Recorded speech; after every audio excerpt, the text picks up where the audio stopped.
A paz do Senhor, irmãos, que esse dia seja um dia glorioso e vitorioso para você em nome de Jesus.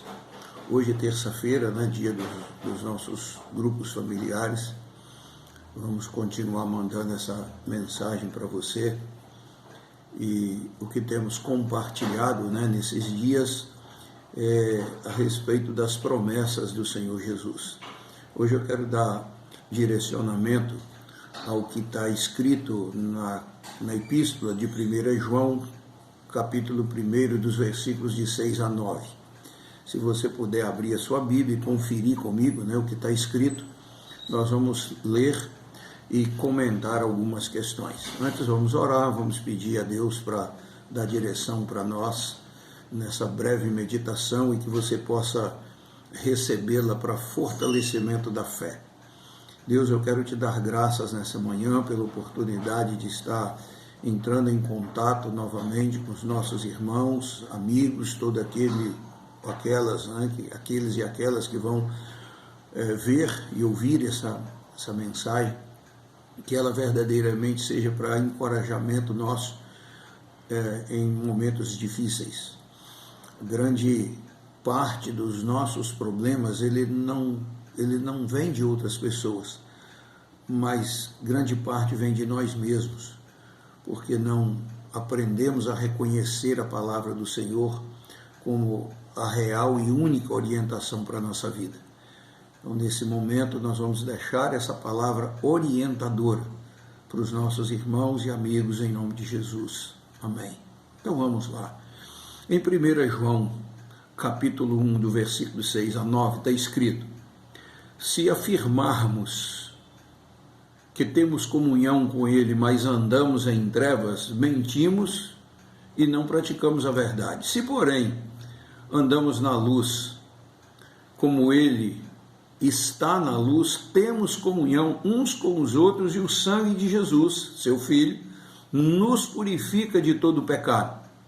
Se afirmarmos que estamos sem pecado, enganamos a nós mesmos e a verdade não está em nós. E se confessarmos, Ele é fiel e justo para ouvir a confissão dos nossos pecados e para perdoar os nossos pecados e também nos purificar de toda injustiça. Eu tenho falado nesses últimos dias a respeito desses problemas que nós temos vivido aí, que as pessoas muitas vezes querem que o coronavírus acabe logo para voltar a fazer ou ter a vida que tinha antes. Mas quando nós olhamos a história do povo de Deus em todo o seu contexto, nós vamos ver que Deus sempre trabalha com essas questões. Nós precisamos reconhecer aonde nós erramos, pontuar isso com Deus e com as pessoas e recomeçar uma nova caminhada, recomeçar algo a partir do reconhecimento do nosso erro e do nosso pecado. Então, quando o autor desse estudo, ele faz esse desafio de estudarmos as promessas do Senhor, nós vamos ver aqui uma promessa muito interessante, que é a promessa de perdão. Então, se eu não reconheço que eu erro, que eu cometo as minhas falhas, e se eu não reconheço que eu preciso recuperar a minha vida através desse erro e procurar quem de direito, um amigo, um irmão, um pai, uma mãe, Deus, e me colocar na posição de que verdadeiramente eu entendo que eu errei, eu não consigo mudar a minha história. O autor desse estudo faz uma pergunta e diz assim: se Deus nos condenasse pelos nossos pecados, ele seria injusto? Eu preciso pensar sobre essa questão. Será que Deus seria injusto se Ele me condenasse por causa dos meus pecados? Olha o grande amor de Deus em Cristo Jesus. O mesmo João que escreveu essa epístola foi o João que escreveu o Evangelho. Lá no Evangelho, ele faz uma colocação muito profunda de como Deus amou a mim e a você. No Evangelho de João, no capítulo 3, no versículo 16, diz assim: porque Deus amou o mundo de tal maneira que deu o seu único filho. O único caminho para me chegar a Deus é através de Jesus. Isso não é uma questão de religião. Isso é uma questão de palavra de Deus, de Bíblia, de ensinamento bíblico. E quando se trata de perdão, eu preciso compreender dessa forma. Então Deus não seria injusto se Ele me condenasse pelos pecados que eu cometi. Só que Ele me dá uma oportunidade de reconhecer que errei, pedir perdão, Ele apagar aquilo ali e eu continuar contando, escrevendo a minha história. O autor coloca aqui como entender essa expressão: Deus ama o pecador, mas odeia o pecado. Como entender esse amor de Deus? Infinito amor. O mundo hoje, ele tem pecados para ser confessado a Deus. Deus está esperando a gente refletir esse tempo que nós estamos vivendo para retomar a nossa comunhão através desse procedimento de reconhecimento de pecado. Às vezes eu quero que o coronavírus acabe, mas eu não quero mudar a minha vida. Então eu estou tendo um tempo de reflexão. Querido, nós não podemos viver em cima de uma religiosidade. Não é a minha religião, a sua religião que é correta. O que é correto é a palavra de Deus. E a palavra de Deus é para todos quanto. Então eu preciso observar isso. Não importa o meu conceito de valor. Eu preciso entender que eu sou pecador e que Deus me ama.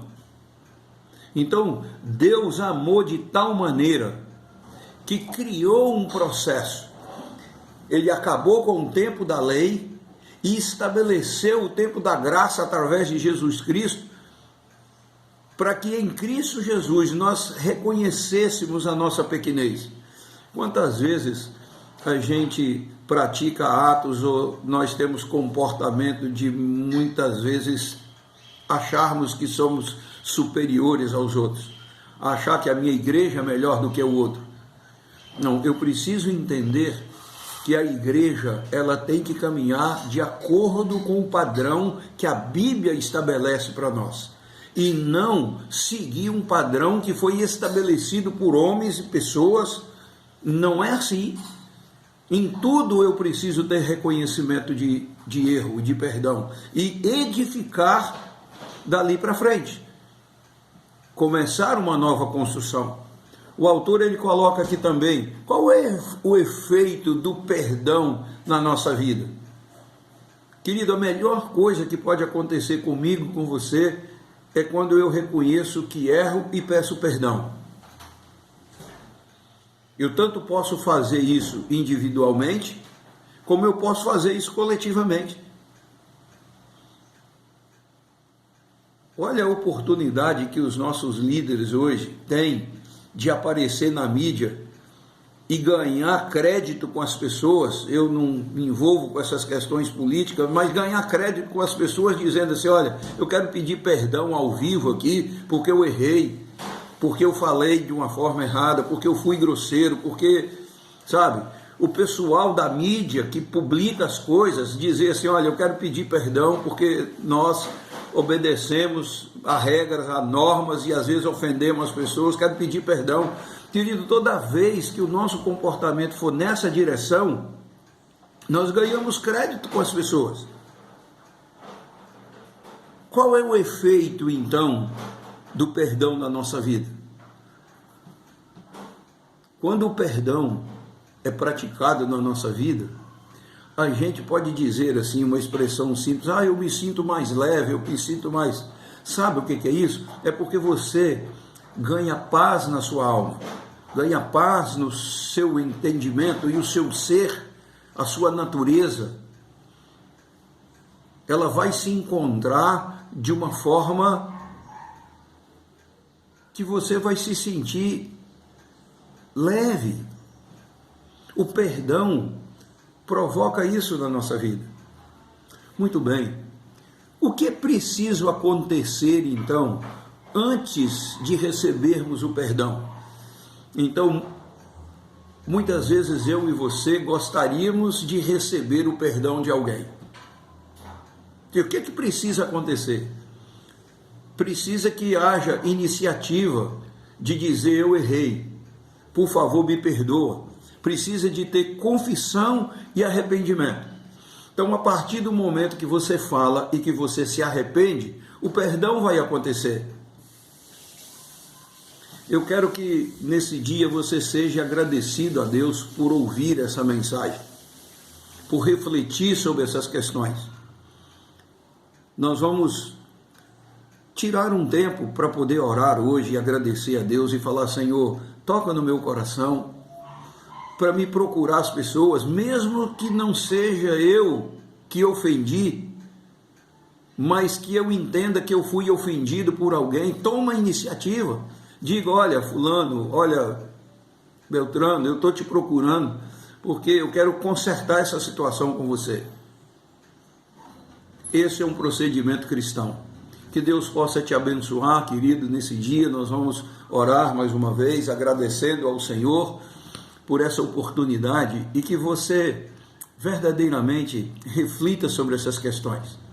Então hoje, nessa terça-feira, nós avaliamos essa promessa de perdão e que você possa refletir muito sobre essas questões em nome de Jesus. Feche os seus olhos onde você estiver, vamos estar orando. Deus, muito obrigado por essa oportunidade de refletirmos sobre o perdão, de refletir o que a palavra de Deus diz para nós e que ela nos desafia.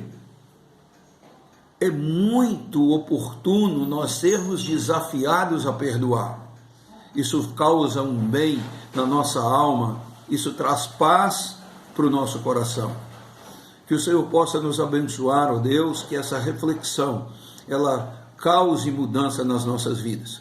Oramos, ó Deus, por todos aqueles que estão nos ouvindo e que poderão ouvir posteriormente essa palavra. Que a paz do Senhor, como escreve o apóstolo Paulo, que excede todo o entendimento humano, guarde o meu coração e a minha mente firme em Jesus Cristo, meu Senhor e o meu Salvador. Deus te abençoe, querido, tenha um ótimo restante de dia na presença do Senhor. Grande abraço para você, abração, beijo no seu coração, saudade de vocês. Tchau.